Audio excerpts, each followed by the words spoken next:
नमस्ते। आज हमारे हाथ में है क्लास 11 बायोलॉजी का पहला चैप्टर, जीव जगत यानी द लिविंग वर्ल्ड। हमारे पास इस चैप्टर के नोट्स और एक पूरी रूपरेखा है। तो आज का हमारा काम है इस दुनिया की जो बेहिसाब विविधता है उसके पीछे छिपे हुए सिस्टम को समझना। ये जानना कि वैज्ञानिक आखिर इस धरती पर मौजूद लाखों करोड़ों जीवों को स्टडी कैसे करते हैं। बिल्कुल। और ये सवाल बहुत गहरा है। सोचिए, हमारे सोर्स बताते हैं कि अब तक करीब 17 से 18 लाख प्रजातियों को पहचाना और उनका नाम रखा जा चुका है। 17 से 18 लाख? हाँ, 1.8 मिलियन। और ये तो वो है जिन्हें हम जानते हैं। असल संख्या तो इससे कई गुना ज्यादा हो सकती है। ये एक तरह से इतनी बड़ी लाइब्रेरी है कि अगर किताबों पर कोई लेबल ना हो, कोई कैटलॉग ना हो, तो आप खो जाएंगे। वर्गीकरण या क्लासिफिकेशन बायोलॉजिस्ट का वही कैटलॉग सिस्टम है। वाह, 18 लाख! ये तो दिमाग चकराने वाला आंकड़ा है। मतलब ठंडे बर्फीले पहाड़ों से लेकर गहरे महासागरों तक हर जगह जीवन है। इसी को तो हम जैव विविधता या बायोडायवर्सिटी कहते हैं ना। सब मिलकर इस प्लैनेट को इतना अनोखा बनाते।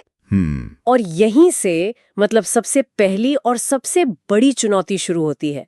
जब आपके सामने 18 लाख जीव हों, तो उनका अध्ययन करने के लिए सबसे पहली जरूरत क्या होगी? एक सिस्टम की, एक व्यवस्था की। बिल्कुल। इसीलिए वर्गीकरण की आवश्यकता पड़ती है। बिना इसके हम किसी भी जीव के बारे में ढंग से बात ही नहीं कर सकते। तो चलिए इस सिस्टम को ही खोल कर देखते हैं।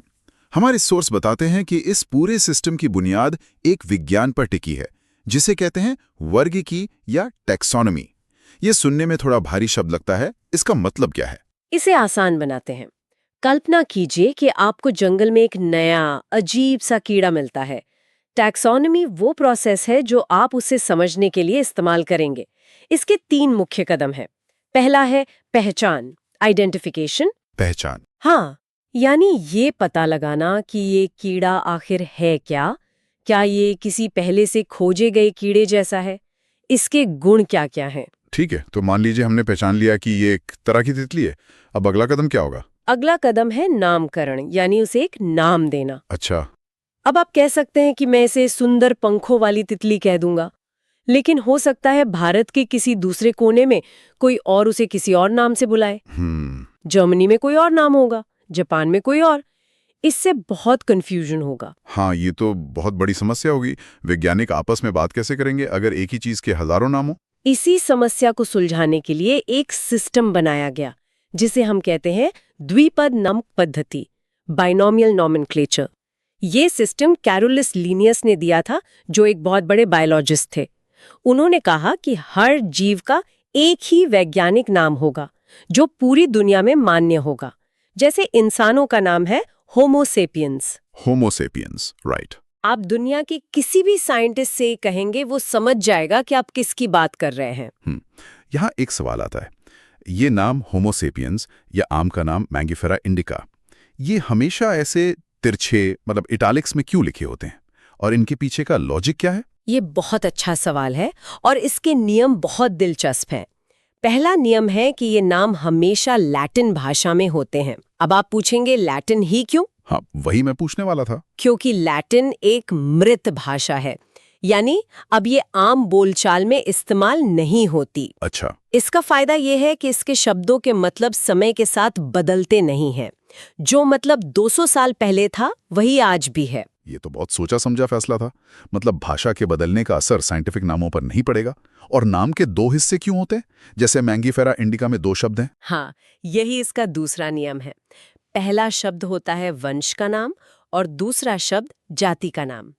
इसे ऐसे समझिए कि शर्मा आपका सरनेम या वंश है और रोहित आपका दिया हुआ नाम या जाति है। ओके। तो मैंगीफेरा आम का वंश है और इंडिका उसकी एक खास जाति है जो भारत में मिलती है। और एक नियम ये भी है कि वंश का नाम हमेशा कैपिटल लेटर से शुरू होता है और जाति का नाम स्मॉल लेटर से।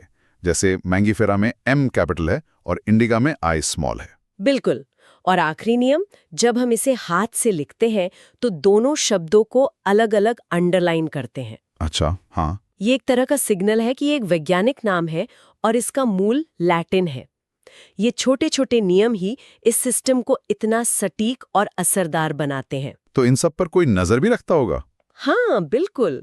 इस पूरी नामकरण की प्रक्रिया पर नजर रखने के लिए अंतर्राष्ट्रीय संस्थाएं भी हैं।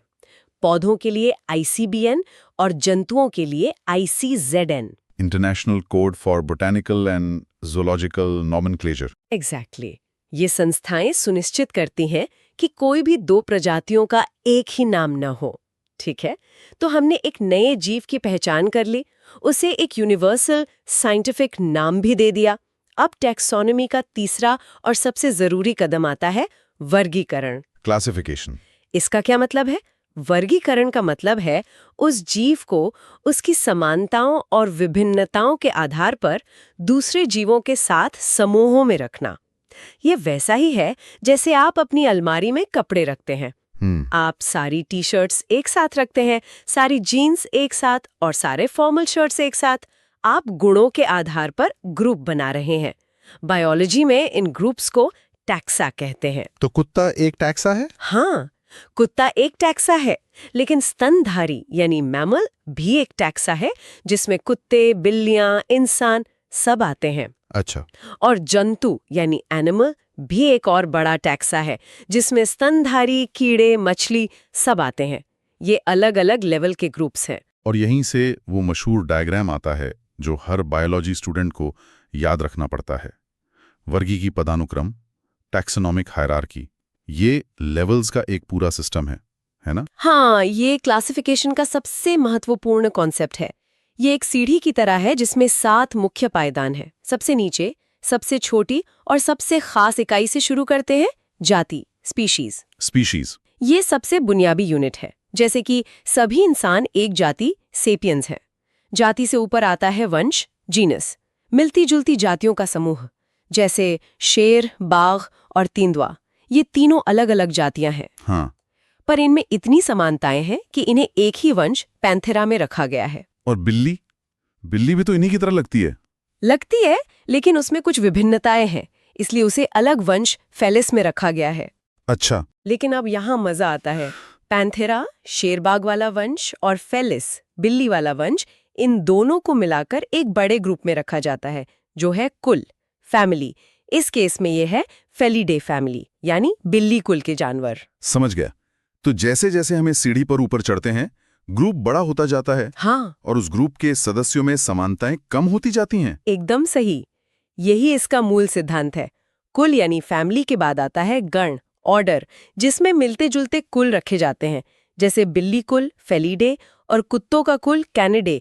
दोनों को मांसाहारी, कार्निवोरा गण में रखा गया है, क्योंकि ये दोनों ही मुख्य रूप से मांस खाते हैं। राइट। और गण के ऊपर आता है वर्ग, क्लास, जैसे कि कार्निवोरा गण और बंदरों का गण, दोनों को स्तनधारी, मैमेलिया वर्ग में रखा गया है। ओके। क्योंकि ये सभी अपने बच्चों को दूध पिलाते हैं और इनके शरीर पर बाल होते हैं। फिर आता है संघ, फाइलम, जंतुओं के लिए, या भाग, डिवीजन, पौधों के लिए। हाँ, ये एक जरूरी पॉइंट है। जंतुओं के लिए फाइलम और पौधों के लिए डिवीजन। बिल्कुल।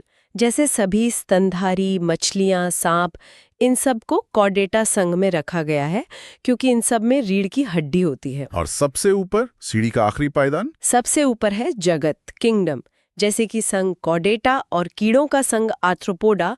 इन सबको जंतु जगत, एनिमेलिया में रखा गया है। ओके। इसी तरह सभी पौधों को पादप जगत, प्लांटे में रखा जाता है। तो पूरा क्रम हुआ जाति, वंश, कुल, गण, वर्ग, संघ, जगत, species, genus, family, order, class, phylum, kingdom. इसको समझने के लिए हमारे सोर्स में एक बहुत अच्छी टेबल दी है, जिसमें 4 उदाहरण हैं: इंसान, घरेलू मक्खी, आम और गेहूं। चलिए इसको देखते हैं। इंसान और घरेलू मक्खी दोनों का जगत तो एनिमेलिया ही है। हाँ, लेकिन उसके ठीक बाद रास्ते अलग हो जाते हैं। हाँ, इंसान का संघ है कॉर्डेटा, रीढ़ की हड्डी वाले, और मक्खी का है आर्थ्रोपोडा, जुड़े हुए पैरों वाले। बिल्कुल। यहाँ से इनकी समानताएं बहुत कम हो जाती हैं। आगे चलकर तो सब कुछ अलग है, वर्ग, गण, कुल, वंश, जाति, सब कुछ। और आम और गेहूं के मामले में भी ऐसा ही है। दोनों का जगत किंगडम प्लांटे है, लेकिन उसके बाद उनका भाग, डिवीजन, वर्ग, क्लास और बाकी सब अलग होता जाता है। ये टेबल सच में इस पूरे जटिल सिस्टम को बहुत आसान बना देती है। ये दिखाती है कि हर जीव का इस ग्रैंड लाइब्रेरी ऑफ लाइफ में एक बहुत ही सटीक पता है। अगर मैं आपको किसी जीव का पूरा वर्गीकी पदानुक्रम बता दूं, तो आप उसके विकासवादी संबंधों के बारे में भी बहुत कुछ अंदाजा लगा सकती हैं। तो अगर हम इस पूरे चैप्टर को संक्षेप में देखें तो कुछ बातें बहुत जरूरी हैं। पहली, हमारी धरती पर जीवों की विविधता बहुत ज्यादा है। दूसरी, इस विविधता को समझने के लिए हमें वर्गीकरण की जरूरत है। और तीसरी, वर्गीकरण के लिए टैक्सोनॉमी के 3 कदम हैं: पहचान, नामकरण और वर्गीकरण। और चौथी और सबसे महत्वपूर्ण बात, नामकरण के लिए द्विपद नाम पद्धति का इस्तेमाल होता है, जिसके अपने नियम हैं, और वर्गीकरण के लिए 7 स्तरों वाले पदानुक्रम का उपयोग किया जाता है, जाति से लेकर जगत तक। राइट। ये इस चैप्टर की वो बुनियाद है जो आगे की पूरी बायोलॉजी को समझने में मदद करती है। बिल्कुल, ये सिर्फ रटने वाली चीज नहीं है, बल्कि ये प्रकृति को देखने का एक वैज्ञानिक नजरिया है। ये हमें सिखाता है कि कैसे हर जीव, चाहे वो कितना भी छोटा या बड़ा क्यों ना हो, जीवन के इस विशाल वृक्ष में अपनी एक खास जगह रखता है। सही कहा। और ये हमें एक बहुत ही गहरे सवाल पर भी सोचने के लिए छोड़ जाता है। हमारे सोर्स में एक महान जीव विज्ञानी अर्नस्ट मेयर का जिक्र है, जिन्हें 20वीं सदी का डार्विन भी कहा जाता है। अच्छा। उन्होंने अपना पूरा जीवन इसी एक सवाल को समझने में लगा दिया कि प्रजातियों की विविधता की उत्पत्ति कैसे होती है। हम जानते हैं कि 18 लाख प्रजातियां हैं और अनगिनत खोजी जानी बाकी हैं। तो सोचने वाली बात यह है कि प्रकृति में वो कौन सी प्रक्रियाएं हैं जो जीवन को इतने अलग-अलग रूपों में ढालती रहती हैं। ये विविधता आखिर आती कहाँ से है?